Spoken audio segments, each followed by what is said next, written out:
பூமியில் சோதனைகள், பிரச்சனைகள், கவலைகள் என்பது எல்லோருக்கும் சமமானது. உண்மையா இல்லையா? அல்லாஹ் முக்மின்களையும் சோதிப்பான், அல்லாஹ் பாவிகளையும் சோதிப்பான்.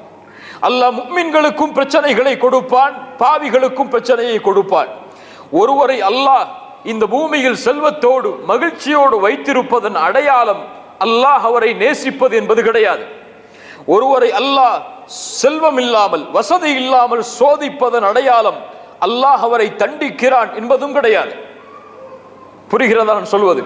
அல்லாஹ் ஒருவரை உயர்த்தி வைத்திருப்பது அவர் அல்லாஹ்விடத்தில் நெருக்கமாக இந்த பூமியில் இருக்கிறார் என்பதற்குரிய அடையாளம் அல்ல.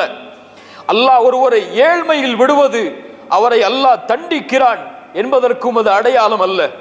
இந்த பூமியில் அல்லாஹுடைய இந்த சோதனை பொதுவானது.